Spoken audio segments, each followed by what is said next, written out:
고요한 나주의 밤, 무성하고 평화로워 보이는 배나무 숲 사이에 지난 5년간 전라남도를 뒤흔들었던 가장 어두운 비밀이 숨겨져 있다고 상상해보라.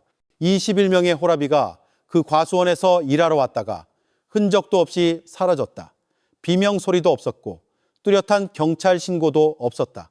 오직 이상하리만치 축축한 흙냄새와 말하기를 두려워하기 시작한 마을, 사람들의 속삭임만이 남았을 뿐이다. 이 사건은 단순히 무고한 사람들의 실종에 관한 것이 아니다. 이것은 권력, 탐욕, 그리고 배나무 뿌리 아래 깊이 심어진 비밀에 관한 이야기다.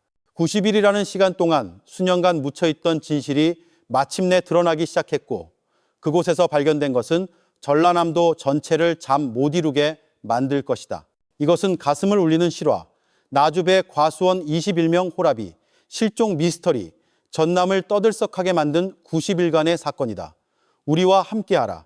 달콤해 보이는 배 하나하나의 뒤에는 결코 사라지지 않는 죽음의 향기가 숨어 있으니. 그날 오후 영산강 위의 하늘은 황금빛으로 물들어 잔잔한 물결 사이로 빛을 반사하고 있었다. 바람은 축축한 흙냄새를 실어 날랐고 멀리서는 키 큰 배나무들이 빽빽하게 늘어서 있는 것이 보였다. 잎은 짙은 녹색이었고 열매는 마치 전남의 숲 한가운데 작은 등불처럼 매달려 있었다. 공산면 사람들은 종종 장 여사의 배가 영산강 일대에서 가장 달다고 말했지만 그 나무들이 자라는 비옥한 땅 아래에 독보다 더 쓴 비밀이 숨겨져 있다는 것을 아는 사람은 거의 없었다. 50대가 넘은 장 여사는 마을 전체에서 자비롭고 강인한 여성으로 알려져 있었다. 그녀는 소박한 생활 한복을 입고 마을 사람들에게 자주 미소를 지으며 홀로 사는 노인들에게 쌀을 나눠주고 고아들이 학교에 갈 수 있도록 도왔다. 그녀의 따뜻한 미소 뒤에 어두운 무언가가 숨겨져 있다고는 아무도 상상하지 못했다. 그녀의 오래된 일본식 대저택 뒤편으로는 수만 평에 달하는 배과수원이 펼쳐져 있었고 그 주위는 장마철에는 질척거리고 가뭄에는 먼지가 날리는 붉은 흙길로 둘러싸여 있었다. 장 여사의 허락 없이는 아무도 감히 들어가지 못했다. 그곳에서 그녀는 아내를 잃은 남자들, 즉 호라비들에게 일자리를 주었다고 했다. 목포, 해남, 심지어 영광에서 온 그들은 새로운 삶, 괜찮은 월급, 그리고 배나무 그늘 아래 평화로운 거처를 기대하며 왔다. 하지만 몇 년 전부터 사람들은 무언가 이상한 점을 눈치채기 시작했다. 과수원에서 일하러 온 남자들이 하나둘씩 사라졌다. 소식도 편지도 심지어 시신도 발견되지 않았다. 마치 과수원의 땅이 그들을 통째로 삼켜버린 것 같았다. 아마 도시로 일하러 갔겠지라며 일부 주민들은 스스로를 안심시키려 했다. 하지만 창백한 얼굴로 속삭이는 사람들도 있었다. 밤에 과수원 뒤쪽 배수로에서 이상한 냄새를 맡았어. 비료 냄새가 아니라 뭔가 썩는 냄새였어. 2024년 가을, 가뭄이 끝날 무렵 김씨라는 늙은 어부가 영산강가에서 그물을 던지고 있었다. 그는 장 여사의 과수원 뒤편에서 작은 불빛 같은 섬광을 보았고 무언가 물에 던져지는 소리를 들었다. 그가 노를 저어 더 가까이 다가갔을 때 코를 찌르는 날카로운 암모니아 냄새가 났다. 물고기들이 이유 없이 죽어 수면에 떠 있었다. 그는 신고하고 싶었지만 아내가 말렸다. 괜히 끼어들지 마세요. 그건 높은 사람들 일이요. 마을 사람들은 그 과수원을 귀신 들린 배과수원이라고 부르기 시작했다. 아이들은 해가 진 후에는 가까이 가는 것이 금지되었다. 하지만 장 여사는 여전히 고개를 든 채 걸으며 아무 일도 없다는 듯 모든 사람에게 미소로 인사했다. 그녀는 실종된 사람들에 대해 물었던 지역 기자에게 이렇게 말했다. 그들은 모두 다른 일자리를 찾아 떠났어요. 저는 잠시 그들을 도왔을 뿐입니다. 그녀의 대답은 그럴듯하게 들렸지만 그녀의 눈은 죄와 오랫동안 공존해온 사람의 눈처럼 텅 비어 있었다. 그리고 광주에서 멀리 떨어진 곳에서 박지훈이라는 남자가 그 과수원에서 일하던 형 박지석의 마지막 메시지를 읽고 있었다. 휴대폰 화면에 짧은 메시지는 이렇게 쓰여 있었다. 지훈아, 내가 너무 오랫동안 조용하면 창고를 찾아봐. 여기에 둘 수 없는 게 있어. 지훈은 휴대폰 화면을 오랫동안 응시했다.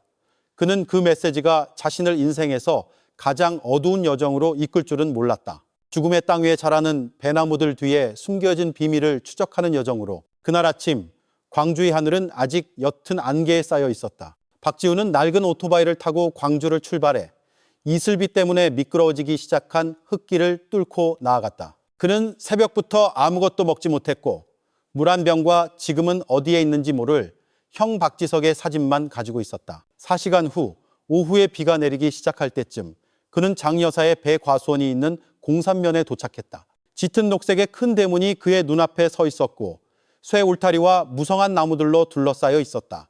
주변 공기는 축축한 흙냄새와 가슴을 답답하게 만드는 무언가가 섞인 날카로운 냄새가 났다. 그는 가슴을 가볍게 두드리며 마음을 진정시키려 애쓴 뒤 대문을 두드렸다. 빗소리 너머로 발걸음 소리가 들려왔다.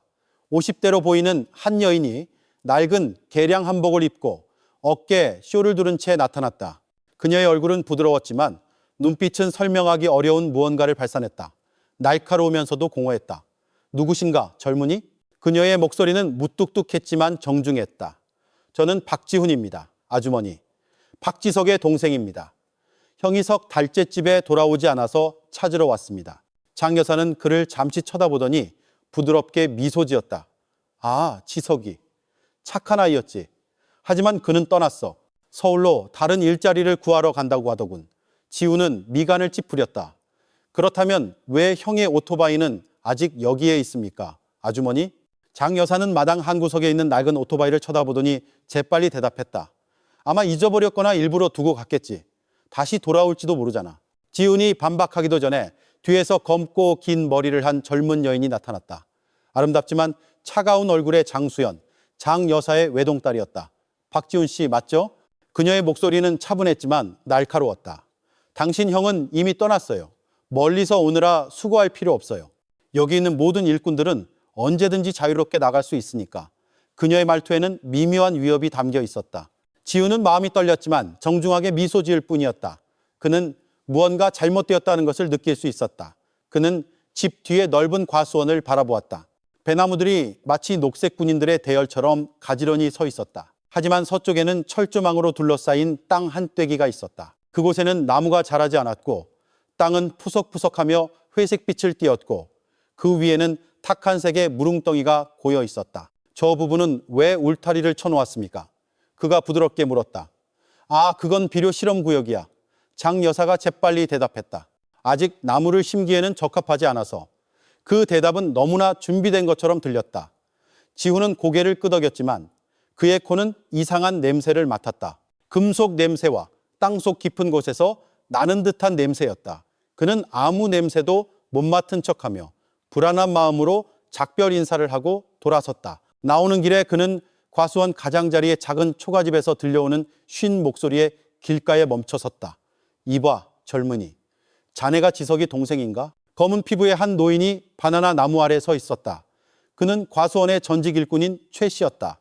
네, 어르신, 형을 찾고 있습니다. 최 씨는 주위를 둘러보더니 속삭였다. 자네 목숨이 아까우면 여기 오래 있지 말게. 그 과수원에 들어온 사람은 많지만 돌아온 사람은 아무도 없어. 내가 장 여사와 그 딸이 밤에 큰 자루를 뒤쪽 배수로로 옮기는 걸 본 적이 있네. 아주 지독한 냄새가 났지. 비료 냄새가 아니었어. 지우는 침을 삼켰다. 경찰에 신고하지 않으셨습니까? 최 씨는 재빨리 고개를 저었다. 장 여사는 아는 사람이 사방에 깔려 있어. 여기 사람들은 두려워하지. 끼어들지 말게나, 젊은이. 하지만 지우는 물러설 수 없었다. 그는 지석을 알았다. 소박하고 성실한 남자, 매주 시골에 계신 어머니에게 전화하던 사람이었다. 그가 소식도 없이 그렇게 떠날 리가 없었다. 그날 밤 지우는 영산강 도로변의 한 민박집에서 작은 방을 빌렸다. 방구석의 등유램프가 깜박이며 그의 그림자가 나무벽 위에서 춤을 추었다. 좁은 창문 너머로 멀리 장 여사의 과수원 방향에서 희미한 불빛이 번쩍이는 것을 볼 수 있었다. 불빛은 나무들 사이에서 작은 횃불처럼 천천히 움직였다. 지우는 침대 가장자리에 앉아 아직 보관하고 있던 지석의 낡은 휴대폰을 열었다. 금이간 화면에는 마지막 메시지가 표시되어 있었다. 내가 너무 오랫동안 조용하면 창고를 찾아봐. 그는 그 메시지를 몇 번이나 읽었는지 몰랐다. 하지만 이번에는 무언가 달랐다. 그리움뿐만 아니라 마치 지석이 먼 곳에서 부르는 것 같은 강한 예감이 들었다. 그는 눈을 감고 지붕을 두드리는 빗소리를 들으며 나지막이 속삭였다. 미안해, 형. 내일 그 창고에 가볼게. 밖에서는 비가 점점 더 세차게 내렸지만 지훈의 가슴에는 비보다 더 거센 무언가가 있었다. 파헤쳐지기를 기다리는 진실이. 그날 밤 나주에는 하늘의 모든 비밀을 쏟아내는 듯 비가 멈추지 않고 내렸다. 영산강 도로변의 작은 민박집방에서 박지우는 창문에 흘러내리는 물방울을 바라보았다. 시계는 거의 밤 11시를 가리키고 있었지만 그의 눈은 잠들지 못했다. 머릿속에서는 형지석의 마지막 메시지가 끊임없이 맴돌았다. 내가 너무 오랫동안 조용하면 창고를 찾아봐. 그 문장은 침묵하기를 거부하는 과거로부터의 부름처럼 느껴졌다. 그는 긴 한숨을 내쉬고 천천히 일어섰다. 밖에서는 빗소리가 이슬비로 잦아들고 있었다. 축축하고 차가운 밤 공기가 피부 속으로 파고들었다. 지우는 낡은 검은 재킷을 입고 작은 손전등을 주머니에 넣고 휴대폰을 투명 비닐에 쌌다. 그는 오늘 밤 그저 앉아서 기다릴 수만은 없다는 것을 알았다. 직접 확인해야 할 무언가가 있었다. 장 여사의 과수원으로 가는 길은 거의 30분이 걸렸다. 진흙탕 길은 어두웠고 낡은 오토바이 불빛만이 길을 비췄다. 길 양옆으로는 배나무 숲이 고요하게 솟아 있었다. 이따금 배수로에서 개구리 울음소리가 들렸다. 마침내 그 짙은 녹색의 큰 대문에 도착했을 때 그의 심장은 세차게 뛰었다. 본체에서는 불빛이 없었고 단지 부엌에서 새어나오는 희미한 빛만이 마치 비밀의 파수꾼이 쉬고 있는 것처럼 켜져 있었다. 그는 오토바이를 대나무 숲 뒤로 끌고 가 울타리 옆을 따라 틈을 찾았다. 서쪽 끝에서 그는 오래된 작은 길의 흔적을 발견했다. 아마도 예전 일꾼들이 사용했던 길일 것이다. 지우는 몸을 숙여 철조망을 통과한 뒤 비에 젖은 배나무들 사이에 섰다. 흙냄새, 수액냄새, 그리고 비료 냄새가 하나로 섞여 있었다. 하지만 다른 무언가가 있었다. 녹슨 쇠 냄새처럼 희미한 냄새였다. 그는 지석의 메시지에 언급된 창고, 즉 본체 뒤의 양철 건물 쪽으로 천천히 걸어갔다. 건물은 낡아 보였고 녹슨 철문과 큰 자물쇠가 걸려 있었다. 안에서는 물방울이 떨어지는 소리가 들렸다. 뚝뚝뚝 정적 속에서. 지우는 무릎을 꿇고 자물쇠를 살폈다. 열쇠는 녹슬었지만 문 아래쪽이 약간 열려 있었다. 그는 작은 드라이버를 꺼내 조심스럽게 비틀자 심장 박동 소리와 거의 동시에 딸깍하는 소리가 들렸다. 문이 열리자마자 창고 안의 공기가 그의 코를 찔렀다. 설명하기 어려운 희미한 부패 냄새와 섞인 강렬한 화학 약품 냄새였다. 그는 손전등을 켰다. 빛은 암모니아, 위험이라고 쓰인 큰 플라스틱 통들을 비췄다. 그 수는 매우 많았다. 단순한 과수원의 필요량이라고 하기엔 너무 많았다. 방구석에는 먼지 쌓인 자루 더미가 있었다. 지훈의 손은 피가 얼어붙는 듯한 무언가를 보고 멈췄다. 자루 안에는 비료가 아니라 가슴에 박지석이라는 이름이 수놓아진 낡은 작업복이 들어있었다. 그는 오랫동안 그것을 응시했다. 눈이 떨렸다. 손끝이 떨면서 그 글자들을 만졌다. 마치 꿈이 아니라는 것을 확인하려는 듯했다. 옷은 차갑고 축축했으며 흙냄새가 났다. 형, 여기서 도대체 무슨 일이 있었던 거야? 그의 속삭임은 거의 들리지 않았다. 갑자기 밖에서 발소리가 들렸다. 지우는 번개처럼 손전등을 끄고 자루더미 뒤에 숨었다. 문 밖에서 한 남자의 굵은 목소리가 들렸다. 장 여사님이 창고 좀 확인해 보라고 하셨어. 아까 오후에 소리가 났다고. 그건 그가 멀리서 봤던 야간 경비원인 박시임이 틀림없었다. 지우는 숨을 참았다. 열쇠가 천천히 돌아가는 소리가 나고 문이 열렸다. 젖은 바닥을 밟는 부츠 소리와 함께 큰 손전등 불빛이 들어왔다. 박 씨는 주위를 비췄다. 쥐새끼였나 보군. 그가 중얼거렸다. 하지만 그의 발걸음은 지훈이 숨어있는 곳 근처에서 갑자기 멈췄다. 그는 시멘트 바닥에 스며든 갈색 액체를 보았다. 이건 뭐지? 기름은 아닌데. 그가 더 자세히 살펴보려고 몸을 숙였다. 지훈은 단 1초만 더 있으면 발각될 것이라는 것을 알았다. 그 긴장 속에서 그는 옆에 있던 자루 더미를 건드렸다. 자루들이 무너지며 작은 공간에 울리는 큰 소리를 냈다. 박 씨는 재빨리 돌아섰다. 그의 손에 든 손전등이 빙글빙글 돌았다. 거기 누구야? 그가 큰 소리로 외쳤다. 지우는 더 이상 기다리지 않았다. 그는 문틈으로 달려나가 축축하고 차가운 공기를 뚫고 나아갔다. 비가 다시 세차게 쏟아졌다. 뒤에서는 박 씨가 누군가를 부르는 소리가 들렸다. 아마도 장 여사나 수연이겠지. 하지만 지우는 멈추지 않았다. 그는 과수원 울타리를 빠져나올 때까지 계속 달렸다. 숨이 찼고 가슴이 타는 듯했다. 번갯불 아래 그의 손에는 여전히 지석의 옷이 쥐어 있었다. 그 옷 주머니에서 작고 젖은 천 조각이 떨어졌다. 이상한 냄새가 났다. 지우는 그것을 오랫동안 바라보았다. 눈에 눈물이 고였다. 약속할게, 형. 나 가만히 있지 않을 거야.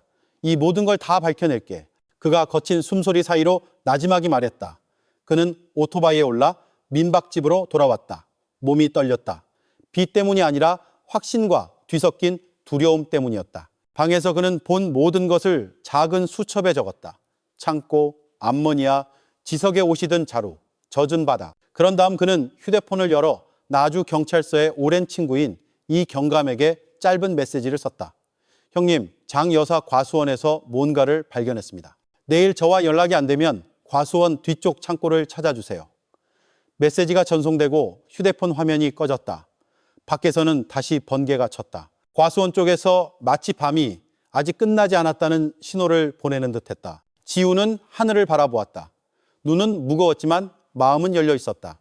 그는 이 게임이 이제 막 시작되었다는 것을 알았다. 낮에는 평화로워 보이던 배 과수원은 이제 밤비 아래 비밀의 미로로 변해 있었다. 그리고 울려 퍼지는 천둥 소리 사이로 지우는 창고 쪽에서 희미한 속삭임을 듣는 것 같았다. 부드럽지만 단호한 목소리. 그가 너무나 잘 아는 목소리였다. 멈추지 마, 지훈아. 거의 다 왔어. 그는 눈을 감고 그 옷을 가슴에 꼭 껴안았다. 내일 아침 그는 그 과수원으로 다시 돌아갈 것이다.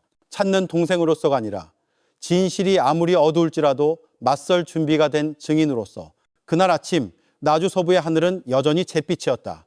박지훈은 나주 경찰서 앞 작은 나무 벤치에 앉아 있었다. 잠을 설친 탓에 얼굴은 창백했고 눈은 부어 있었지만 그의 결심은 흔들리지 않았다. 손에는 지석의 사진과 어젯밤 배 과수원 창고에서 발견한 작은 종이 조각이 담긴 낡은 봉투를 쥐고 있었다. 날카로우면서도 다정한 눈빛을 가진 50대의 남성 이동욱 경감은 책상 너머로 지훈을 바라보았다. 그의 옆에서는 한율이라는 젊은 여경이 컴퓨터에 조용히 무언가를 입력하고 있었다. 그러니까 이 사진과 메모가 장 여사 과수원에서 나온 것이 확실하다는 건가? 이동욱 경감이 진지한 어조로 물었다. 지훈은 고개를 끄덕였다. 뒤편 창고에서 발견했습니다. 경감님, 그곳에서 이상한 화학약품 냄새가 났습니다. 제 생각에 그 과수원은 무언가를 숨기고 있습니다. 이동욱 경감은 팔짱을 끼고 깊은 숨을 내쉬었다. 그 과수원은 공산면에서 오래된 부유한 가문의 소유야. 소문은 들었지만 확실한 증거 없이는 함부로 움직일 수 없어. 조심해야 해, 지훈 씨. 장 여사 같은 사람은 영향력이 막강해. 그 말에 지훈의 가슴이 답답해졌지만 그의 얼굴에는 더 이상 억누를 수 없는 용기가 비쳤다. 제가 가만히 있으면 경감님, 제 형에게 무슨 일이 일어났는지 아무도 알 수 없을 겁니다. 이동욱 경감은 그를 오랫동안 바라보다가 말했다. 좋아, 수사팀을 보내보지. 하지만 감시 없이는 다시 그 과수원에 접근하지 말게. 지훈은 고개를 끄덕였지만 마음속으로는 기다릴 수 없다는 것을 알고 있었다. 그는 무거운 발걸음으로 경찰서를 나섰다. 멀리 고요히 흐르는 영산강을 바라보며 그는 왠지 모르게 누군가 자신을 지켜보고 있는 듯한 느낌을 받았다. 오후가 될 무렵 그는 공산면으로 향하는 흙길가의 한 다방에 들렀다. 그는 구석에 앉아 아직 손대지 않은 커피잔을 바라보았다. 창문 유리에 비친 모습에서 과수원 유니폼을 입은 한 남자가 멀지 않은 곳에 앉아 신문을 읽는 척하는 것이 보였다. 그의 어깨는 다부졌지만 움직임이 어색했다. 자연스럽다고 하기엔 너무 경직되어 있었다. 지훈은 창밖을 보는 척하다가 떨리는 손으로 커피값을 계산했다. 그는 천천히 나와 길 건너편으로 걸어간 뒤 두 채의 목조 주택 사이 좁은 골목으로 슬쩍 몸을 숨겼다. 그림자 뒤에서 그는 그 남자가 따라 일어나 같은 방향으로 걸어가는 것을 보았다. 지훈의 심장이 마구 뛰었다. 그는 방향을 바꿔집 뒤로 돌아간 다음 강가 쪽으로 빠르게 걸었다. 길은 질척하고 미끄러웠지만 그는 계속 달려서 예전에 장 여사 과수원의 농산물을 시장에 배달하곤 했던 늙은 어부 김 씨의 낡은 집에 도착했다. 지훈 군. 김 씨는 땀으로 젖은 그의 얼굴을 보고 놀랐다. 무슨 일인가? 어르신 다방에서부터 어떤 남자가 저를 따라왔습니다. 장 여사의 사람인 것 같아 두렵습니다. 김 씨의 얼굴이 즉시 굳어졌다. 그는 창밖을 내다보더니 목소리를 낮췄다. 뒤로 들어오게. 부엌에서 얘기하지. 지훈은 그를 따라 들어갔다. 안에서는 젖은 나무와 훈제 생선 냄새가 코를 찔렀다. 어르신, 예전에 제 형이 그 과수원에서 일했습니다. 석 달 전부터 실종됐어요. 제가 방금 창고에서 여러 사람의 이름이 적힌 명단을 봤습니다. 그들 모두 지훈의 목소리가 갈라져 말을 잇지 못했다. 김 씨는 긴 한숨을 내쉬었다. 나도 몇몇 사람이 거기서 일한 후에 사라졌다는 걸 알고 있네. 하지만 아무도 감히 말하지 못했지. 장 여사는 너무 강해, 젊으니. 하지만 모두가 침묵하면 아무것도 변하지 않잖아요. 지우는 붉어진 눈으로 그를 바라보았다. 김 씨는 한숨을 쉬고 강 쪽을 가리켰다. 오늘 밤 안전하고 싶다면 최 씨의 배를 타게. 그는 생선을 팔러 하류로 내려가. 거기서 영산강 건너편으로 건너갈 수 있네.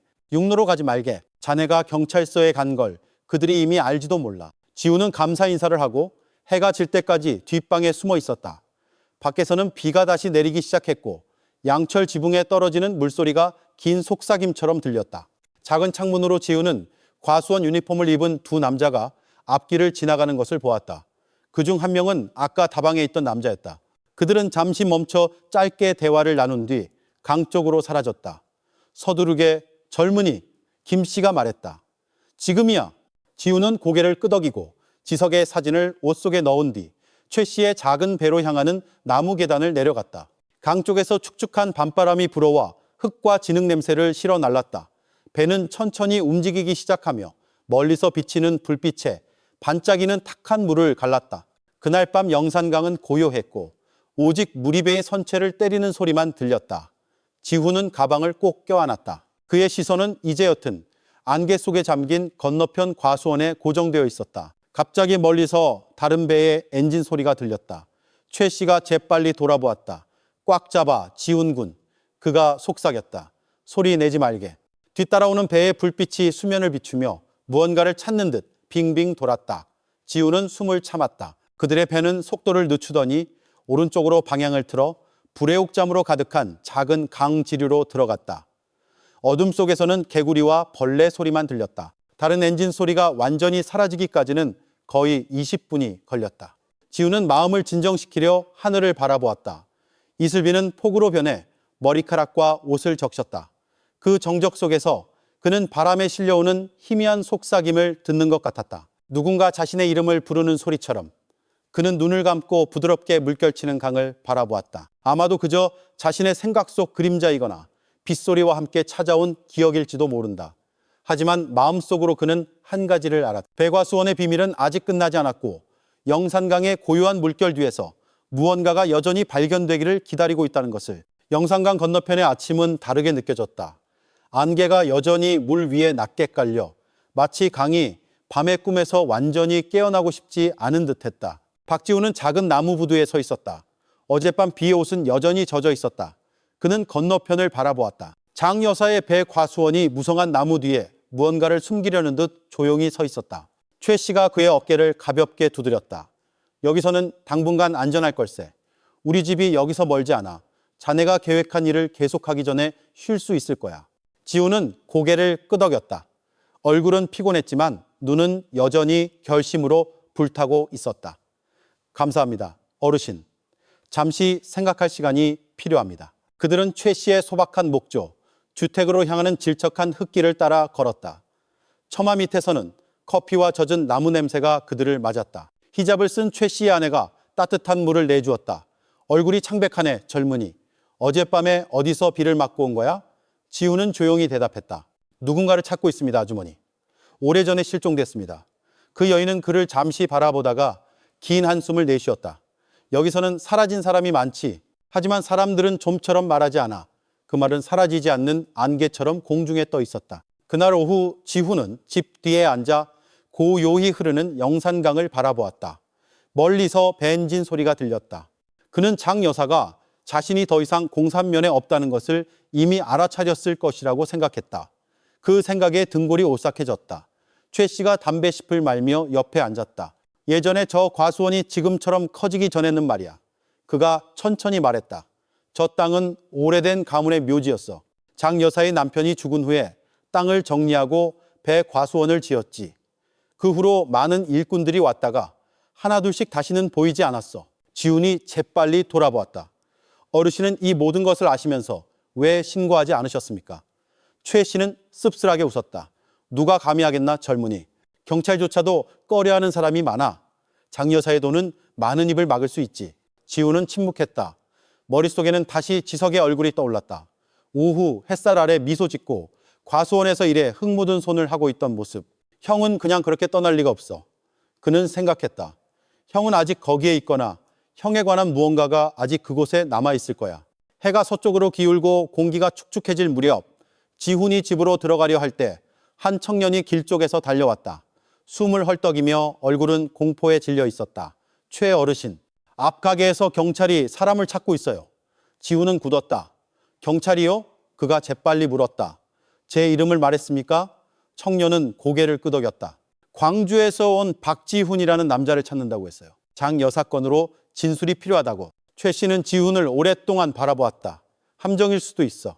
아직 나가지 말게. 지훈은 제복 뒤에 모든 사람이 신뢰할 수 있는 것은 아니라는 것을 알았다. 그는 길 쪽을 바라보았다. 심장이 세차게 뛰었다. 계속 숨어 있을 수만은 없습니다. 어르신, 그들이 정말 이동욱 경감님 사무실에서 왔다면 제가 아직 살아있다는 걸 알아야 합니다. 하지만 그가 발을 내딛기도 전에 멀리서 오토바이 소리가 가게 앞에 멈췄다. 제복을 입은 두 남자가 내려와 주민들과 이야기했다. 지훈은 대나무 벽 틈으로 지켜보았다. 그들 중 한 명은 분명 경찰 제복을 입고 있었지만 다른 한 명은 평상복 셔츠를 입고 있었고 그의 얼굴은 지훈이 아는 얼굴이었다. 그 사람은 지훈이 과수원에서 본 적 있는 장 여사의 일꾼 중 한 명이었다. 지훈은 침을 삼켰다. 이 경감님 쪽 사람이 아니야. 그가 긴장된 목소리로 속삭였다. 장 여사 쪽 사람이야. 최 씨가 그의 어깨를 잡았다. 그렇다면 뒤쪽 작은 강을 통해 빠져나가야 해. 믿을 만한 사람인 박 씨 댁으로 가는 길이 있어. 말없이 그들은 재빨리 움직였다. 하늘이 다시 어두워지기 시작했고 비가 내릴 조짐이 보였다. 나무 뒤편에서 발걸음 소리가 점점 더 가까워지고 선명해졌다. 지훈과 최 씨는 대나무 숲 사이로 몸을 숨긴 뒤 물가로 향하는 오솔길을 내려갔다. 그곳에는 작은 배가 나무 기둥에 느슨하게 묶여 있었다. 서둘러 젊은이. 최 씨가 밧줄을 풀며 말했다. 서쪽으로 물살을 따라가. 두 번째 강 갈림길에서 오른쪽으로 돌면 박 씨 댁이 나올 거야. 지훈은 고개를 끄덕이고 배에 뛰어올라 힘껏 노를 저었다. 물소리와 빗소리가 하나가 되어 그의 귓가에 긴장된 음악처럼 울려 퍼졌다. 뒤에서 희미하게 사람들이 소리치는 소리가 들렸다. 아마도 자신의 배가 사라진 것을 알아차린 경비원일 것이다. 손전등 불빛이 어둠을 뚫었다. 지훈은 몸을 숙이고 더 빨리 노를 저었다. 작은 배는 나뭇가지와 수면에 떨어진 나무십 사이를 빠르게 나아갔다. 비는 점점 더 거세져 노젓는 소리와 멀리서 들려오는 발소리를 덮었다. 언급된 강 갈림길에 도착하기까지는 거의 30분이 걸렸다. 그곳에는 강가에 작은 수상가옥이 서 있었다. 어둑했지만 등유 램프 불빛으로 따뜻해 보였다. 흰 수염을 기른 한 노인이 대나무 우산을 들고 밖으로 나왔다. 밖에 누구시오? 그의 목소리는 쉬었지만 크지 않았다. 박 어르신. 지훈이 아직 숨을 헐떡이며 외쳤다. 저는 지훈입니다. 최 어르신께서 이리로 오라고 하셨습니다. 노인은 다가와 흠뻑 젖은 지훈의 얼굴을 바라보았다. 들어오게 젊으니 긴 이야기가 있겠군. 집안에서는 나무난로의 따뜻한 공기가 밤의 추위를 몰아냈다. 박 씨는 지훈을 오랫동안 바라보다가 조용히 말했다. 나는 그 과수원을 안 해. 예전에 그곳에서 오래 일했지. 모든 사람이 그 이름을 부르기를 두려워하기 전에 말이야. 지훈은 날카로운 눈으로 들었다. 사라진 사람들에 대해 아시는 게 있습니까? 박 씨는 깊은 한숨을 내쉬었다. 사라진 사람들은 정말로 사라진 게 아니야, 젊은이. 그들은 거기에 있어. 자네가 밟고 있는 땅 아래에. 장 여사는 많은 것을 숨기고 있지만 증거 없이는 내가 많은 것을 말할 수 없네. 지훈은 무릎을 꽉 쥐었다. 제게 사진 몇 장과 메모가 있습니다. 그걸 보여드리면 저를 도와주시겠습니까? 박 씨는 창밖으로 부드럽게 물결치는 강을 바라보았다. 형제를 찾아온 사람은 자네가 처음이 아니지만 아마 마지막이 될지도 모르지. 자네가 정말로 진실을 원한다면 내일 우리는 사람들이 좀처럼 가지 않는 곳으로 갈 걸세. 과수원 뒤편에 오래된 운하로. 지훈은 의아한 눈으로 그를 바라보았다. 무슨 곳입니까? 어르신? 박 씨는 일어나 테이블에서 손전등을 집었다. 과수원 뒤에 오래된 운하. 모든 것이 그곳에서 시작되었지. 정적이 방안을 감쌌다. 밖에서는 비가 아직 그치지 않았지만 지훈의 가슴에는 두려움과 희망이 뒤섞인 무언가가 타오르고 있었다. 그는 내일이 모든 것을 바꿀 날이 될 것이라는 것을 알았다. 그리고 어두운 강 건너편, 조용한 배나무들 뒤에서 긴 그림자가 진실을 드러낼 때를 기다리며 천천히 움직이는 듯했다. 그날 아침, 안개는 여전히 영산강의 흐름을 빽빽하게 덮고 있었다. 그 아래의 비밀을 품은 담요처럼 두껍고 차가웠다.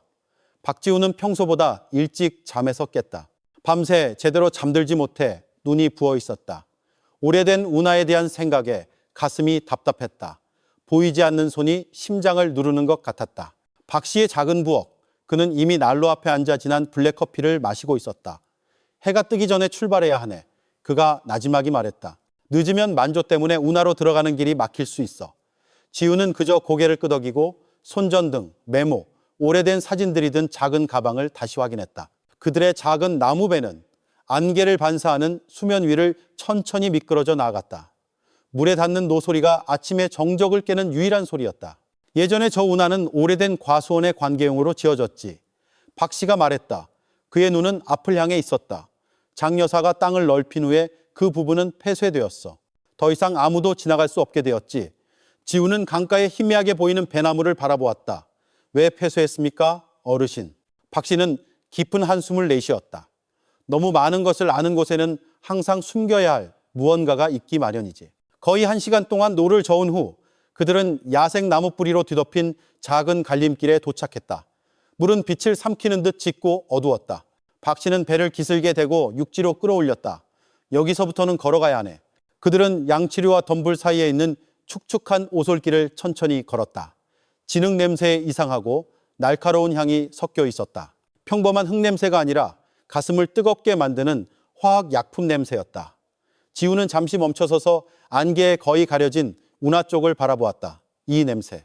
그가 중얼거렸다. 장 여사 창고에서 나던 냄새와 똑같아. 몇 미터 앞으로 나아가자 그들은 탁 트인 공간에 도착했다. 그곳에서 운하의 물은 천천히 흘렀고 수면에는 무지갯빛의 얇은 기름막이 보였다. 물가에는 녹슨 낡은 금속 드럼통들이 서 있었다. 일부는 기울어져 있었고 일부는 흙에 묻혀 있었다. 박 씨가 그중 하나를 가리켰다. 예전에 이곳은 폐기물을 버리는데 사용되었지. 하지만 장 여사의 남편이 죽은 후에 모두 묻히고 방치되었어. 지우는 웅크리고 앉아 나뭇가지로 드럼통 하나를 밀었다. 드럼통은 무거운 윙윙거리는 소리를 내며 천천히 굴러갔고 코를 찌르는 날카로운 악취가 즉시 풍겨나왔다. 그는 코를 막고 긴장된 얼굴로 박 씨를 바라보았다. 어르신 생각에는 여기에 그들이 묻혀 있는 겁니까? 박 씨는 대답하지 않고 그저 조용히 흔들리는 물을 바라볼 뿐이었다. 갑자기 나뭇가지 부러지는 소리가 정적을 깼다. 지우는 즉시 돌아보며 손전등을 비추었다. 안개 뒤에서 낡은 비옷을 입은 한 남자의 모습이 나타났다. 머리는 헝클어져 있었고 얼굴의 일부는 천으로 가려져 있었다. 진정해, 난 적이 아니야. 그가 재빨리 말했다. 박 씨는 놀란 듯 눈을 크게 떴다. 진호, 너 아직 살아있었구나. 그 남자는 희미하게 미소 지었다. 아직은요? 하지만 여러분이 계속 여기에 있으면 오래가지 못할지도 모릅니다. 그는 두건을 내려 오래된 흉터로 가득한 얼굴을 드러냈다. 저도 예전에 장 여사 과수원에서 일했습니다. 2년 전에 이 운하에서 무언가를 보고 도망쳤죠. 지우는 경계하며 그를 바라보았다. 무엇을 봤습니까? 진호는 침을 삼켰다. 그의 목소리는 낮았지만 분명했다. 그날 밤 운하 쪽에서 기계 소리와 비명 소리를 들었습니다. 저는 드럼통 뒤에 숨었어요. 장 여사와 수연 그리고 두 남자가 큰 자루를 물가로 끌고 가는 것을 봤습니다. 그들이 잠시 자루를 열었을 때 저는 그 안에서 사람의 손이 나오는 것을 봤습니다. 그 말에 주위의 공기가 멈춘 듯 했다. 지우는 등골을 타고 오르는 냉기를 느꼈다. 그는 진호가 이야기한 모든 것을 상상하며 검은 물을 바라보았다. 그러니까 그들은 정말로 사람들을 여기에 묻은 거군요. 진호는 고개를 끄덕였다. 드럼통뿐만 아니라 미처 처리하지 못한 시신들도요. 박 씨는 그를 깊이 바라보았다. 경찰에 신고해야 해, 진호. 그 남자는 씁쓸하게 웃었다. 해봤습니다. 하지만 장 여사의 사람들이 찾아와서 제 집에 불을 질렀어요. 그 후로 숲에 숨어 지냈습니다. 지우는 주먹을 꽉 쥐었다. 저는 이동욱 경감님과 협력하고 있습니다. 그들은 이미 증거를 가지고 있어요. 당신의 증언이 모든 것을 밝히는데 도움이 될 수 있습니다. 진호는 망설이는 듯 했지만 이내 고개를 끄덕였다. 그렇다면 돕겠습니다. 하지만 서둘러야 합니다. 가끔 장 여사의 사람들이 밤에 이곳을 확인하러 오거든요. 그들이 무언가를 하기도 전에 멀리서 엔진 소리가 들렸다. 배가 아니라 자동차였다. 진호가 즉시 속삭였다. 드럼통 뒤에 숨어요. 세 사람은 젖은 풀밭 사이에 웅크렸다. 안개 속에서 두 사람의 모습이 나타났다. 수연과 삽을 든 거구의 남자였다. 엄마가 운하 왼쪽을 파보라고 했어. 아직 남은 게 있다고. 수연의 목소리가 똑똑히 들렸다. 그녀는 악취가 덮치자 천으로 코를 막았다. 남자는 드럼통 뚜껑을 들어 올렸고 검은 액체가 가장자리에서 흘러내렸다. 빨리, 그가 짧게 말했다. 지우는 숨을 참으며 휴대폰을 꺼내 몰래 녹화를 시작했다. 작은 카메라는 수연의 손전등 불빛, 열린 드럼통, 파헤쳐지는 진흙을 포착했다. 하지만 지훈이 실수로 진흙을 밟는 바람에 작은 소리가 났다. 거기 누구야? 수연이 재빨리 돌아보며 손전등을 그들 쪽으로 비췄다. 그 긴장된 순간 진호는 지훈을 밀어 땅에 넘어뜨리며 속삭였다. 강으로 도망쳐 그는 일어나 반대 방향으로 달려가 일부러 주의를 끌었다. 이봐, 나 여기 있다. 그가 큰 소리로 외쳤다. 수연은 비명을 지르며 부하에게 쫓으라고 명령했다. 두 발의 총성이 안개를 뚫고 크게 울렸다. 지훈은 박 씨와 함께 배에 도착한 후 힘껏 노를 저었다. 물이 튀었고 안개가 그들의 소리를 삼켰다. 그는 진호의 운명을 알 수 없었지만 그의 손에는 휴대폰이 여전히 깜박이는 화면으로 녹화되고 있었다. 수연, 드럼통, 진흙의 영상, 모든 것이 선명하게 녹화되었다. 그것은 부인할 수 없는 증거였다. 박 씨는 배끝에 앉아 있었다. 얼굴은 긴장됐지만 그의 눈은 앞을 똑바로 응시했다. 이제 돌아갈 길은 없네, 젊은이. 그가 조용히 말했다. 무슨 일이 일어나든 진실은 무덤에서 깨어났어. 지훈은 안개가 서서히 낡은 운하를 덮고 있는 뒤쪽을 바라보았다. 그는 그날 아침이 다가올 큰 폭풍의 시작에 불과하다는 것을 알았다. 하지만 이번에는 그는 더 이상 혼자가 아니었다. 진실은 스스로 길을 찾았다. 영산강 위로 해가 떠오르기 시작했다. 그 빛은 물 위에 얇은 커튼처럼 걸려있던 아침 안개를 서서히 뚫었다. 박지훈은 박 씨와 함께 강가에 앉아 있었다. 몸은 여전히 피곤했지만 그의 눈에서는 더 이상 두려움이 아니라 이전에는 볼 수 없었던 결의가 빛나고 있었다. 그의 손에는 어젯밤의 녹화 영상이 담긴 강물에 아직 젖어있는 휴대폰이 들려 있었다. 그는 그 작은 물건을 오랫동안 바라보았다. 마치 마침내 잡을 수 있게 된 과거를 응시하는 것 같았다. 이걸 이동욱 경감님께 전달해야 합니다. 그가 조용히 말했다. 박 씨는 고개를 끄덕였다. 조심하게 젊은이. 장 여사의 사람들이 자네가 이 증거를 가지고 있다는 것을 알면 영산강 끝까지 자네를 쫓을 걸세. 지우는 힘없이 미소 지었다. 더 이상 도망치지 않을 겁니다. 어르신. 저는 이미 너무 많은 것을 잃었습니다. 강가의 작은 도시로 향하는 길 내내 지우는 말이 없었다. 반짝이는 영산강물을 볼 때마다 그는 마치 형 지석이 깊은 곳에서 자신을 바라보며 포기하지 말라고 격려하는 것 같았다. 배가 부두에 닿았을 때 그의 발걸음은 무거웠지만 확고했다. 경찰서 안 차가운 공기와 종이 냄새가 그의 마음을 조금 진정시켰다. 이동욱 경감은 이미 그를 기다리고 있었다. 큰 책상 뒤에 앉아 있었고 그의 셔츠 어깨는 아침에 축축한 땀으로 젖어 있었다. 제때 왔군. 그가 말했다. 정찰팀으로부터 소식은 들었지만 단순한 이야기 이상의 것이 필요했어. 지우는 휴대폰을 건넸다. 영상이 재생되자 방은 갑자기 조용해졌다.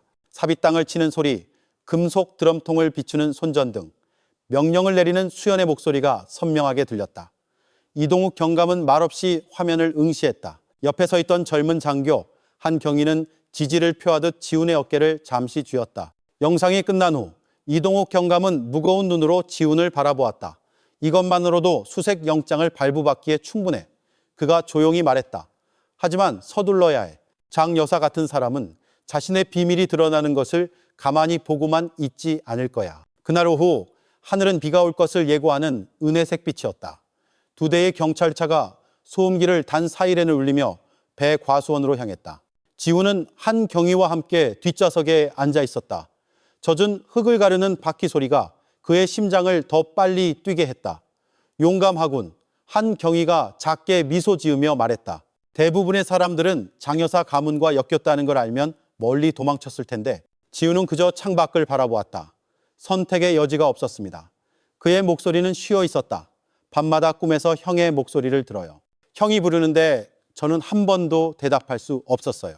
한 경위는 그를 잠시 바라보다가 나지막이 말했다. 그렇다면 오늘 밤 자네가 대답하게 될 거야. 과수원에 도착하자 긴장된 정적이 흘렀다. 일꾼도 기계 소리도 없었다. 오직 바람 소리와 나무잎이 부딪히는 부드러운 소리뿐이었다. 이동욱 경감이 신호를 보냈다. 팀은 둘로 나뉘었다. 1팀은 뒤쪽 운하로, 2팀은 나를 따라 창고로. 지우는 이 팀과 함께했다. 큰 창고 문은 사슬로 잠겨 있었다. 한 경찰관이 강철 절단기로 그것을 잘랐고 문이 열리자마자 화학약품 냄새가 즉시 퍼져나왔다. 안에는 금속 드럼통들이 비밀을 간직한 늙은 파수꾼처럼 서 있었다. 방구석에는 진흙 묻은 신발 자국이 아직 선명했다. 그들이 방금 여기 왔었어. 지훈이 중얼거렸다. 한 경위는 비료 자루 더미 뒤에서 작은 금고를 발견했다. 이동욱 경감은 열나는 신호를 보냈다. 그 안에는 재무 서류, 일꾼들의 사진, 그리고 누렇게 변한 이름 목록이 담긴 낡은 서류철 몇 개가 들어있었다. 이동욱 경감은 재빨리 읽고 한숨을 쉬었다. 21명의 이름, 모두 남자, 모두 호라비. 그는 지훈을 바라보았다. 지석 씨도 포함해서 지훈의 숨이 멎었다. 주위의 세상이 서서히 흐려지는 것 같았다. 오직 양철 지붕에 내리기 시작한 빗소리만 들렸다. 라디오에서 보고가 들려왔다. 대장님, 운하에서 새로운 땅을 판 흔적을 발견했습니다. 천과 금속 조각이 있습니다. 이동욱 경감은 잠시 눈을 감았다가 차분하게 대답했다. 그 지역을 봉쇄해 아무도 접근하지 못하게. 그는 지훈 쪽으로 돌아섰다. 진실이 드러나기 시작했어. 하지만 준비하게. 젊은이. 때로는 진실이 가볍지 않은 대가와 함께 찾아오거든. 몇 분 후 본체 쪽에서 자동차 소리가 들렸다. 멀리서 수연이 계단에 나타났다. 얼굴은 창백했지만 눈은 여전히 침착했다. 이동욱 경감은 단호한 걸음으로 다가갔다. 장수연 씨. 그가 단호하게 말했다. 수색 영장이 있습니다. 협조해 주십시오. 수연은 옅게 미소 지었지만 그녀의 목소리는 미세하게 떨렸다. 늦으셨어요, 경감님. 어머니는 아침부터 떠나셨어요. 갑자기 정적이 흘렀다. 어디로 갔습니까? 지훈이 재빨리 물었다. 수연은 그를 바라보았고 처음으로 그녀의 눈가에 눈물이 맺혔다. 아마도 당신 형이 예전에 갔던 곳과 같은 곳으로요. 그녀가 천천히 말하고는 집 안으로 돌아섰다. 뒤에서 자동차 엔진 소리가 들렸다. 검은색 차 한 대가 서쪽으로 향하는 흙길을 빠르게 질주했다. 쫓아 이동욱 경감이 외쳤다. 사이렌이 울리고 경찰관들이 흩어졌다. 그 혼란 속에서 지훈은 쏟아지는 비 아래 구불구불한 길을 바라보며 가만히 서 있었다. 박 씨가 느린 걸음으로 그에게 다가왔다. 젊은이. 그가 조용히 말했다. 진실은 마침내 나타났지만 그 후에 올 것을 감당할 용기가 있는가? 지훈은 세차게 내리는 비를 바라보았다. 눈은 붉었지만 더 이상 두려움은 없었다. 저는 모든 것을 잃었습니다. 어르신, 이제 남은 것은 용기뿐입니다. 비가 배 과수원을 흠뻑 적시며 낡은 나무들 사이에서 울리는 소리를 냈다. 이동욱 경감이 팀에게 마지막 신호를 보냈다. 지훈은 눈을 감고 물이 얼굴을 씻어내리도록 내버려 두었다. 천둥과 울부짖는 사이렌 사이에서 그는 마치 지석이 옆에 서서 미소 짓는 것 같았다. 거의 다 왔어, 형. 그가 마음속으로 속삭였다. 오늘 밤 영산강은 장 여사 가문의 거짓말의 마지막 증인이 될 것이고 또한 땅과 안개 아래 오랫동안 묻혀있던 자유의 시작이 될 것이다. 영산강 위의 하늘은 무거워 보였다. 좀처럼 거치지 않는 커튼처럼 낮게 들이운 잿빛 구름에 덮여 있었다. 어젯밤의 비는 축축한 흙냄새와 희미한 배양기를 남겼고 가슴을 억누르는 습한 공기와 뒤섞였다. 붉은 흙길 끝에 경찰차 3대가 빽빽한 대형으로 멈춰섰다. 이동욱 경감이 먼저 내렸다. 비옷이 몸에 달라붙었고 얼굴은 굳어 있었지만 눈은 침착했다. 그는 장 여사의 검은 차가 마지막으로 목격된 배 과수원 한가운데에 나무 오두막을 향해 멀리 시선을 고정했다. 저기서 그녀를 찾을 거야. 그가 짧게 말했다. 박지호는 차 옆에 서 있었다. 몸은 여전히 흠뻑 젖어 있었고 눈에서는 두려움이 사라지고 강철처럼 단단한 결의만 남아 있었다. 한 경위가 다가와 그의 어깨를 가볍게 두드렸다. 상황이 험악해지면 들어오지 마. 우리가 처리할 테니. 하지만 지우는 천천히 고개를 저었다. 직접 봐야겠습니다. 모든 것이 정말로 끝났다는 것을 확인해야 합니다. 그의 목소리는 쉬어 있었지만 두려움의 떨림은 없었다. 경찰팀은 솟아있는 배나무들 사이를 천천히 움직였다. 옅은 비가 여전히 나무잎에 떨어지며 사라진 모든 영혼들을 위한 긴 기도처럼 들리는 소리를 만들어냈다. 그들이 오두막에 가까워졌을 때 문이 약간 열려 있었고 낡은 신음처럼 삐걱거렸다. 안에서는 날카로운 냄새가 새어나왔다. 녹슨, 금속과 기억하고 싶지 않은 무언가가 섞인 냄새였다. 이동욱 경감이 손짓을 했다. 2명의 경찰관이 먼저 들어갔고 총을 들고 있었다. 희미한 불빛으로 밝혀진 방 안에서 장 여사는 낡은 나무 의자에 앉아 있었다. 옅은 푸른색의 한복을 입고 있었고 도망자처럼 보이지 않았다. 얼굴은 평온했고 머리는 단정하게 쪽을 찌고 있었다. 그녀 앞에는 찻주전자와 2개의 찻잔이 놓여 있었다. 마치 누군가를 기다리고 있었던 것처럼 결국 오셨군요. 그녀가 조용히 말했다. 내 시간이 다 된 줄 알고 있었어요. 이동욱 경감이 앞으로 나아갔다. 장미숙 씨, 당신은 21명의 과수원 노동자 실종 사건에 연루된 혐의를 받고 있습니다. 우리에겐 증거, 증인, 그리고 당신 자신의 기록이 있습니다. 장 여사는 옅게 미소 지었다. 증거. 이 세상은 결코 공평하지 않아요, 경감님. 그들은 상처와 외로움을 안고 내게 왔어요. 나는 단지 그들에게 고통에서 쉴 곳을 주었을 뿐이에요. 그녀의 말은 부드럽게 흘러나왔지만 가시처럼 날카로웠다. 박지훈이 앞으로 나섰다. 얼굴은 창백했지만 눈빛은 타오르고 있었다. 제 형 지석은 죽으러 온 게 아니에요. 그는 당신을 믿었어요. 장 여사는 그를 오랫동안 바라보았다. 그 미소는 서서히 사라졌다. 지석, 이 같은 세상에는 너무 착한 남자였지. 하지만 그는 너무 많은 것을 알았어. 그리고 때로는 너무 깊이 파헤쳐진 비밀은 파헤친 자에게 죽음만을 가져다 주지. 이동욱 경감이 경찰관들에게 신호를 보냈지만 갑자기 장 여사가 손을 들었다. 그녀는 책상 아래에서 맑은 액체가 든 작은 병을 꺼냈다. 가까이 오지 마세요. 그녀가 차분하게 말했다. 나는 한평생 심을 만큼 충분한 배나무를 심었어요. 감옥은 필요 없어요. 이동욱 경감의 목소리가 커졌다. 장미숙 씨, 그걸 내려놔요. 우리는 당신이 살아서 법정에서 대답하기를 원합니다.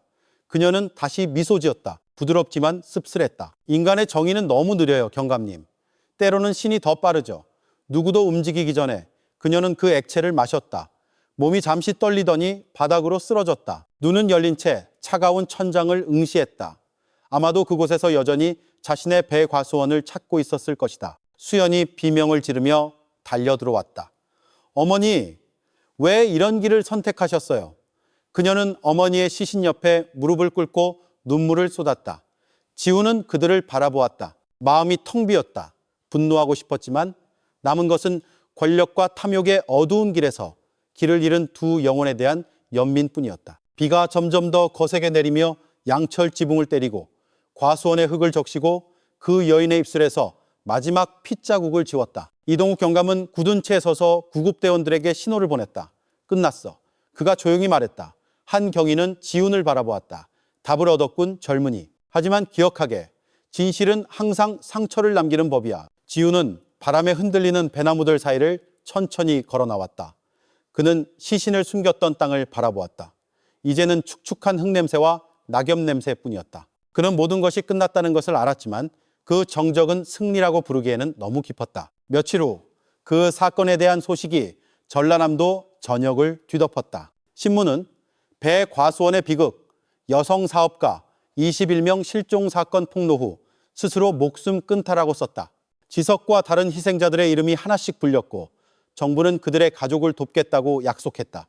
수연은 긴 형을 선고받았지만 마지막 재판에서 나지막이 말했다. 저는 죽음이 아니라 생명을 위해 자라는 배나무를 심고 싶습니다. 지우는 예전에 어머니가 지석이 돌아오기를 기다리며 판다누스 돗자리를 짜던 영산강가의 낡은 수상가옥으로 돌아왔다. 처마 밑에 그는 자신과 지석이 처음 함께 심었던 배나무 아래에서 미소 짓고 있는 오래된 사진을 놓았다.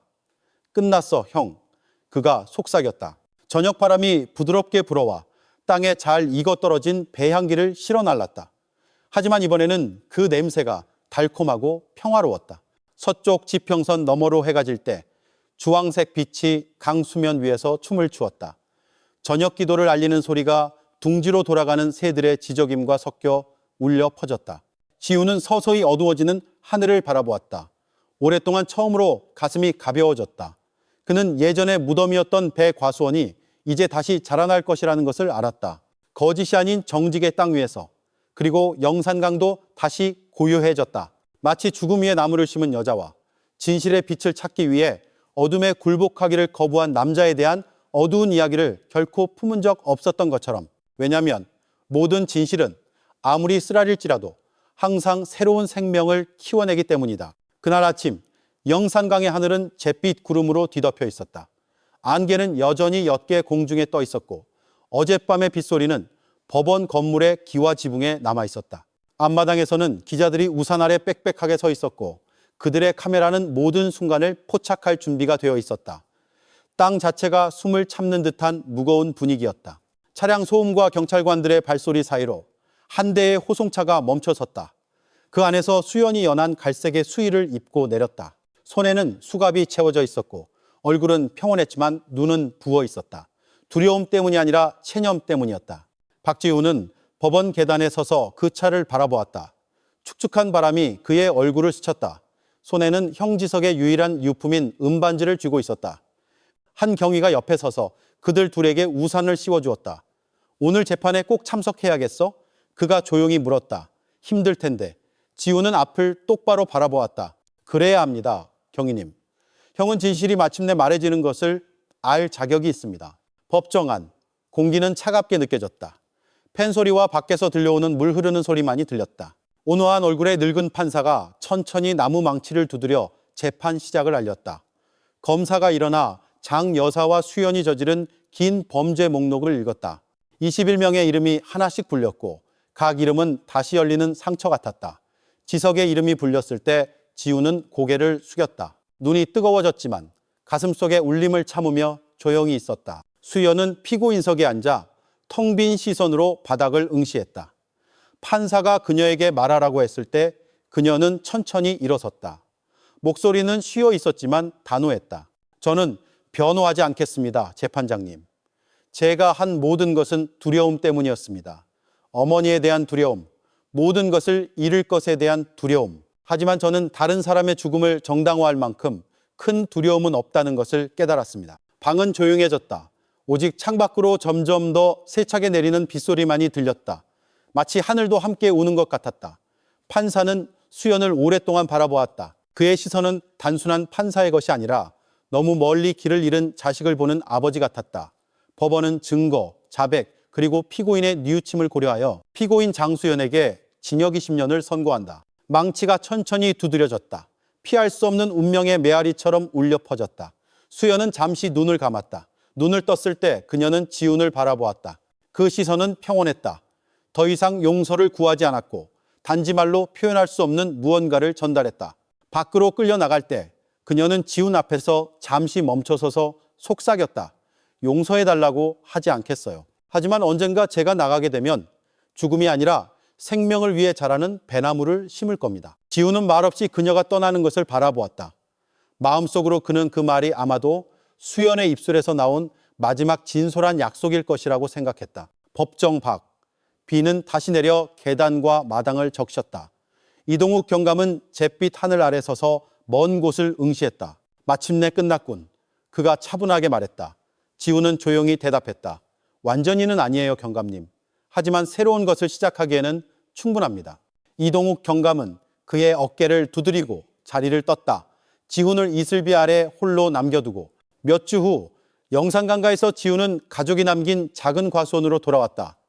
땅은 비옥하고 축축했으며 고요했다. 그는 떨리지만 단호한 손으로 새로운 배나무 묘목을 하나씩 심기 시작했다. 삽이 땅을 뚫을 때마다 그는 마침내 평화를 찾은 지석과 다른 21명의 영혼을 위해 기도를 심는 것 같았다.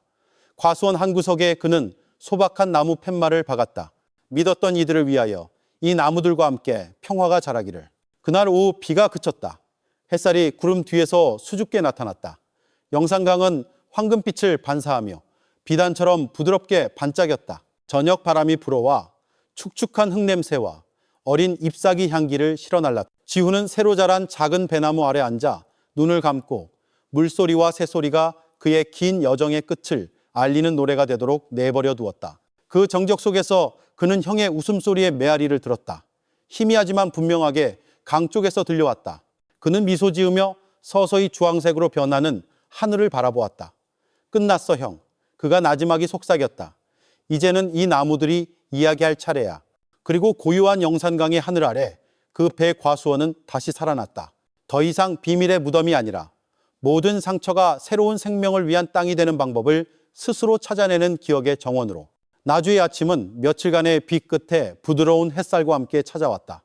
옅은 안개가 강 위에서 서서히 걷히고 새로 돋아난 배나무 잎 끝에는 이슬이 맺혀 있었다. 박지훈은 과수원 가장자리에 서서 이제 잎이 무성해진 어린 나무들의 줄을 바라보았다. 그에게 모든 나무는 기억이었고 모든 잎은 기도였다. 마지막 재판 이후 석 달이 지났다. 마을의 삶은 다시 정상으로 돌아가기 시작했다. 아이들은 흙길을 뛰어다녔고 농부들은 다시 밭에서 일했다. 하지만 지훈의 마음속에는 과거의 그림자가 아직도 아침 안개처럼 가시지 않고 종종 나타났다. 어느 날 한 경위가 평온한 얼굴로 찾아왔다. 그의 제복은 아직 이슬에 축축했다. 손에는 갈색 봉투 하나를 들고 있었다. 지훈 씨, 그가 조용히 말했다. 수연 씨에게서 온 편지입니다. 광주 우체국을 통해 보내왔어요. 지훈은 떨리는 마음으로 봉투를 받았다. 그는 천천히 봉투를 열었다. 안에는 단정하지만 떨리는 듯한 필체의 편지 한 장이 들어있었다. 지훈 씨, 제가 이 편지를 쓰는 것은 용서를 구하기 위함이 아닙니다. 용서가 결코 충분하지 않다는 것을 알기 때문입니다. 저는 단지 제가 후회하고 있다는 것을 당신이 알아주셨으면 합니다. 지석 씨와 다른 분들에게 일어난 일 때문만이 아니라 제가 진실로부터 눈을 감았기 때문이기도 합니다. 교도소에서 매일 밤 저는 강물 소리를 듣습니다. 저는 당신의 배나무들이 높이 자라는 것을 상상하고 아마도 그 그늘 아래에서 그들의 영혼이 쉴 수 있을 것이라고 생각합니다. 언젠가 당신이 이 편지를 읽게 된다면 제가 나무 한 그루를 심을 수 있도록 기도해 주세요. 속죄를 위해서가 아니라 다시 인간이 되는 법을 배우기 위해서입니다. 지훈은 천천히 편지를 덮었다. 눈이 축축했지만 분노 때문은 아니었다. 예상치 못했던 부드러운 무언가가 그의 마음을 건드렸다. 연민이었다. 그는 수연과 그녀 어머니의 죄가 결코 사라지지 않겠지만 후회는 인간 마음의 어둠 속에서도 작은 빛이라는 것을 알았다. 날이 갈수록 지훈의 과수원은 희망을 품고 찾아오는 사람들의 장소가 되었다. 아이들은 배나무 사이에서 놀았고 농부들은 자발적으로 새로운 묘목을 심었다. 그들은 그곳을 희망의 과수원이라고 불렀다. 방문객마다 나무 한 그루를 심고 작은 나무 팻말에 기도, 감사 또는 사랑하는 사람에게 보내는 메시지를 적었다. 그날 오후 해가 영산강 너머로 천천히 졌다. 하늘은 주황빛 금색이었고 처음으로 피기 시작한 백꽃 향기가 공기를 가득 메웠다. 지훈은 가장 오래된 배나무 아래 앉아 보라색으로 변하는 하늘을 바라보았다. 지석이 형, 그가 속삭였다.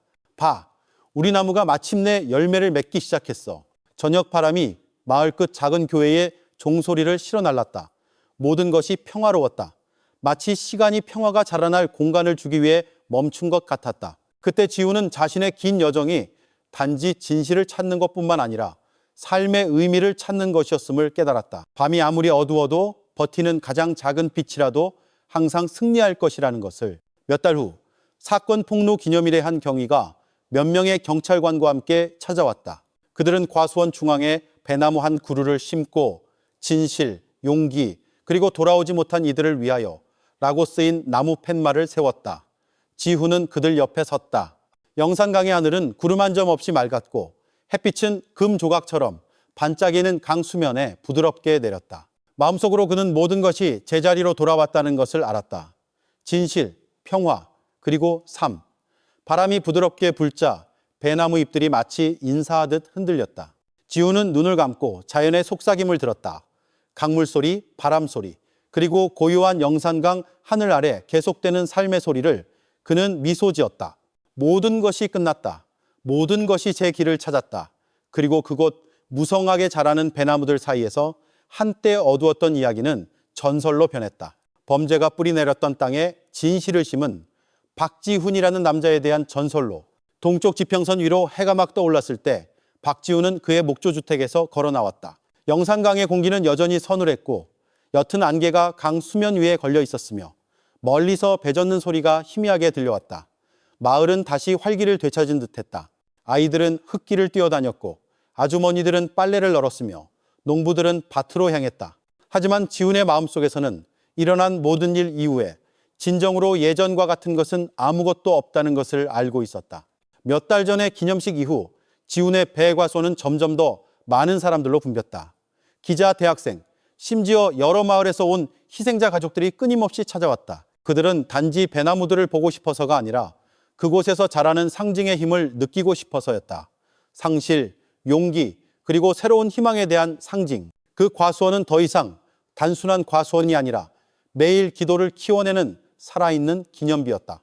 어느 날 오후 한 노부인이 어린 손주와 함께 비틀거리며 찾아왔다. 얼굴은 주름졌지만 눈빛은 날카로웠다. 그녀는 지훈에게 다가와 떨리는 목소리로 말했다. 내 아들도 예전에 실종됐어요. 그가 발견된 사람들 중에 포함되었는지 모르지만 여기 이 나무들 아래 서 있으니 그가 결코 멀리 떠나지 않은 것 같아요. 눈물이 그녀의 뺨을 타고 흘러내렸다. 손주는 할머니가 가져온 배나무 묘목을 순진하게 바라보며 아직 상실의 의미를 이해하지 못하는 듯 작은 손가락으로 흙을 쥐었다. 지훈은 눈물을 참으며 고개를 숙였다. 그는 그 노부인이 과수원 한 구석에 묘목을 심는 것을 도왔다. 이 나무가 당신 아들을 위한 기도가 되게 해주세요. 그가 부드럽게 말했다. 노부인은 희미하게 미소 짓고는 떨리는 손으로 묘목을 심었다. 작은 나무 팻말에 그녀는 언제나 기억하는 너에게라고 썼다. 밤이 되어 모든 사람이 돌아갔을 때 지훈은 과수원에 홀로 앉았다. 둥근 달이 하늘에 걸려 있었고 그 빛은 고요한 영산강 수면에 반사되었다. 그는 여전히 간직하고 있던 수연의 편지와 박지석이라는 이름이 쓰인 작은 나무 팻말을 함께 쥐고 있었다. 다른 그가 속삭인 약속의 말없는 증인인 듯했다. 지석이 형, 그가 나지막이 말했다. 나는 노력했어. 형을 되돌릴 수 없다는 건 알지만 형의 이야기가 사라지지 않도록 약속할게. 몇 주 후 한 경위가 제복 없이 소박한 마을 주민 차림으로 찾아왔다. 그들은 지훈의 집 마루에 앉아 진한 블랙커피 한 잔을 앞에 두고 이야기를 나눴다. 지훈 씨, 한 경위가 말했다. 이 사건은 법정에서는 끝났지만 사람들의 마음속 상처는 그렇게 쉽게 사라지지 않아. 우리의 임무는 이제 단지 범죄와 싸우는 것뿐만 아니라 사람들이 잊지 않도록 이 이야기를 계속 살아있게 하는 거야. 지훈은 멀리 푸르게 우거진 배 과수원을 바라보았다. 알겠습니다, 경위님. 이 과수원은 저만을 위한 것이 아니라 잃어버린 모든 사람들을 위한 것입니다. 이 나무들이 자라는 한, 진실은 여기에 계속 존재할 겁니다. 저녁 하늘이 서서히 주황색으로 변했다. 마을의 작은 사원에서 울리는 저녁 기도 소리가 배나무 잎을 스치는 바람 소리와 부드럽게 섞였다. 지훈은 옅게 미소 지었다. 그는 자신의 인생 여정이 아직 끝나지 않았다는 것을 알았다. 그가 짊어지고 갈 흔적, 결코 지울 수 없는 흔적이 항상 있을 것이다. 하지만 그 흔적에서 그는 앞으로 나아갈 힘을 찾았다. 영원한 영산강의 빛 아래 지훈은 굳건히 섰다. 그의 삶은 이제 유산을 지키는 것이었다. 죄로 뒤덮였던 땅에서도 계속 자라는 용기, 진실, 그리고 사랑의 유산을, 그리고 그곳 가지런히 늘어선 배나무들 사이에서 한때 어두웠던 이야기는 서서히 전설로 변했다. 범죄가 뿌리내렸던 땅에 진실을 심은 박지훈이라는 남자에 대한 전설로, 나주의 아침은 배나무들 사이를 뚫고 들어오는 황금빛으로 인사를 건넸다. 박지훈은 강가에 서서 낙엽을 실어 나르는 물의 흐름을 천천히 바라보았다. 멀리서 아이들이 작은 배를 타고 놀며 웃는 소리가 공기를 채웠다. 오랜 시간이 흐른 후 그 마을은 마침내 진정으로 평온해졌다. 하지만 그 평온 속에서 지훈은 아직 끝나지 않은 무언가를 품고 있었다. 자신보다 더 큰 책임감이었다. 재판이 끝난 지 몇 달 후 지방정부는 경찰과 함께 그 배과 수원을 영산강정의 추모공원으로 지정했다. 입구에는 세상이 더 이상 진실에 눈감지 않도록 사라진 이들을 위하여라고 쓰인 검은 비석이 세워졌다. 주말마다 사람들은 찾아와 촛불을 켜거나 꽃을 뿌리며 추모했다. 일부 가족들은 사랑하는 사람들의 사진을 가져와 무성한 배나무 아래에 놓았다. 어느 날 한 젊은이가 지훈에게 다가왔다. 그의 얼굴은 고인이 된 지석과 매우 닮아 있었다. 단지 더 젊고 생기 넘쳤을 뿐이었다. 박지훈 삼촌, 그가 정중하게 말했다. 저는 지석의 아들입니다. 어머니께서 삼촌에 대해, 진실을 찾기 위한 삼촌의 투쟁에 대해 자주 이야기해 주셨어요. 지훈은 말없이 그 아이의 얼굴을 오랫동안 바라보았다. 가슴속에 설명하기 어려운 먹먹함이 있었다. 그는 이내 젊은이의 어깨를 두드리고 조용한 목소리로 말했다. 내 아버지는 좋은 사람이었어. 세상은 그를 잊을지 몰라도 이 나무들은 결코 잊지 않을 거야. 젊은이는 미소 지으며 고개를 숙여 존경을 표했다. 그는 배나무 뿌리 주위에 흙을 한 줌 쥐고 꽉 쥐었다. 나중에 이 나무가 열매를 맺으면 그가 나지막이 말했다. 첫 열매는 아버지 묘소에 가져가고 싶어요. 지훈은 눈물이 터져 나올 것 같은 감정을 억누르며 그저 고개를 끄덕였다.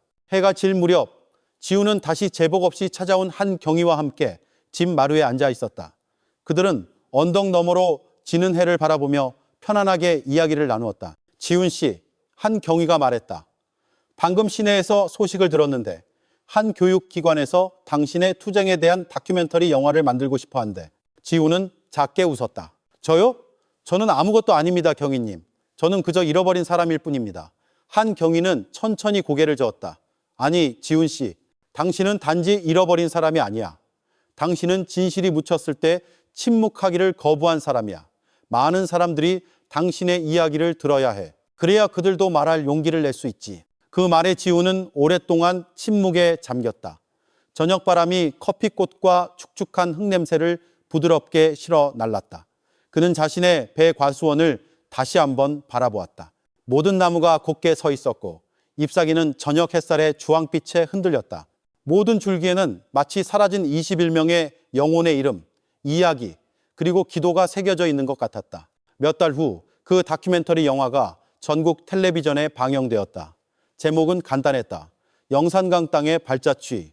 나레이터의 목소리는 차분하지만 감정이 실린 채 지훈의 이야기를 들려주었다. 장면마다 어둠에서 빛으로, 죽음을 숨겼던 과수원에서 새로운 삶의 상징으로 향하는 긴 여정을 보여주었다. 영화의 마지막, 카메라는 가장 오래된 배나무 아래 서 있는 지훈의 얼굴을 비추었다. 부드러운 미소와 눈물이 글썽이는 눈으로 그는 조용히 말했다. 정의는 항상 빨리 오지는 않습니다. 하지만 항상 제 길을 찾아냅니다. 이 배나무 뿌리처럼 말이죠. 조용히 자라나 단단한 땅을 뚫고 언젠가는 빛을 뚫고 나올 겁니다. 그 영화는 전국적인 화제가 되었다. 많은 학교와 대학에서 도덕, 용기, 법에 대한 교육 자료로 사용했다. 젊은이들은 소셜미디어에 메시지를 쓰며 지훈을 진실을 심는 사람이라고 불렀다. 영산강 마을 사람들은 진실이 쓰라릴지라도 싸울 가치가 있다는 것을 믿기 시작했다. 하지만 지훈에게 칭찬은 목표가 아니었다. 그는 단 한 가지를 원했다.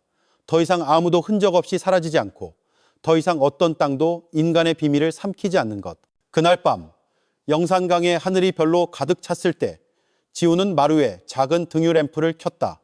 그는 낡은 수첩을 펴고 마지막 문장을 썼다. 진실은 묻힐 수 있지만 죽을 수는 없다. 파헤칠 용기가 있는 사람이 있는 한 세상은 항상 빛을 찾을 것이다. 그는 책을 덮고 램프를 불어 끈 뒤 하늘을 바라보았다. 멀리서 강물이 부드럽게 흐르는 소리가 들렸다. 바람은 열매를 맺기 시작한 배향기를 실어 날랐고 넓은 전남의 하늘 아래 삶은 계속되었다. 이전보다 더 정직하고 더 평화롭고 더 용감하게. 하지만 지훈의 마음속에는 아직 세상에 전하지 못한 마지막 메시지가 하나 남아 있었다.